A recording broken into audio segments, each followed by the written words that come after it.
जय माता दी। आज हम करेंगे श्री दुर्गा सप्तशती का 10वां अध्याय शुंभवध। मैं उस शिव शक्ति रूपा कामेश्वरी भक्ति का हृदय से भजन करती हूँ जो तपाए हुए स्वर्ण की भांति मनोहर गौर रूपा है।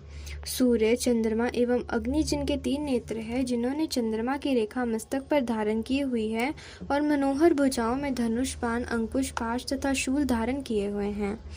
ऋषि बोले, अपने प्राण प्रिय भाई निशुंभ की मृत्यु देखकर और को भी मरता देखकर कुपित होकर शुंभ कहने लगा, अरे दुष्टा दुर्गे, तू बल में घमंड से गर्व मत कर। अरे अभिमानिनी, तू तो अन्य स्त्रियों के बल के सहारे लड़ रही है। देवी बोले, अरे दुष्ट, मैं अकेली हूँ, संसार भर में मेरे समान दूसरी है कौन। देख, ये तो मेरी विभूतियाँ हैं, मुझ में ही प्रवेश कर रही हैं। इतना कहते ही ब्रह्मानी आदि सभी शक्तियाँ उस देवी के शरीर में समा गई। अकेली अंबिका देवी रह गई।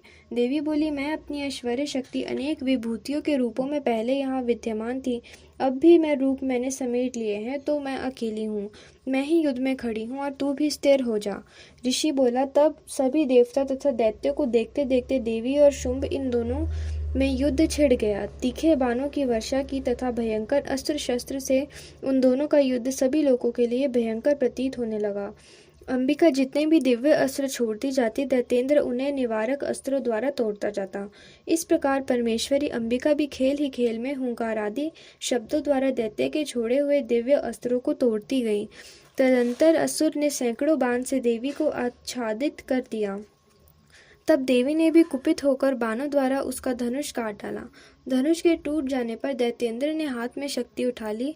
वह सभी उसके हाथ में ही थी कि देवी ने चक्र द्वारा शक्ति भी काट डाली।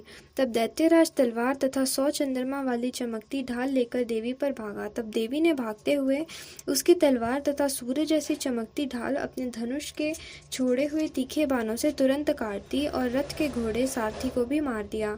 धनुष तो पहले ही कट चुका था, अतः भयानक मुद्गर लेकर अंबिका को मारने के लिए दैत्य उद्यत हो गया। उसके मुद्गर को भी देवी ने तीखे तीखे बाणों से काट दिया।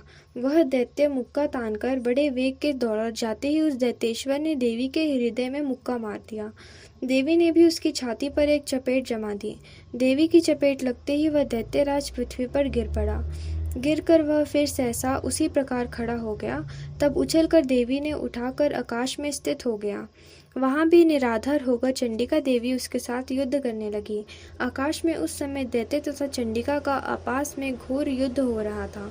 वह युद्ध सिद्ध मुनियों को विस्मय कारक था। तब अंबिका ने उसके साथ देर तक युद्ध करते करते दैत्य को उठा लिया और मारकर उसे पृथ्वी पर पटक दिया। देवी द्वारा पटका हुआ वह पृथ्वी पाकर खड़ा हो गया और मुक्का तानकर वह दुष्ट देवी को मारने की इच्छा से बड़े वेग से दौड़ा। तब उस दैत्यराज को आता हुआ देखकर देवी ने उसके छाती में त्रिशूल भोंक दिया और पृथ्वी पर गिरा दिया। देवी ने शूल के क्षत विक्षत होकर पृथ्वी पर पड़ते ही उसके प्राण निकल गए। उसका गिरना भी समुद्र, द्वीप एवं पर्वतों के साथ पृथ्वी को हिला देने वाला था। उस दुरात्मा के मरते ही सारा जगत स्वस्थ एवं प्रसन्न हो गया। आकाश में बहुत ही साफ सफाई दिखाने देने लगी।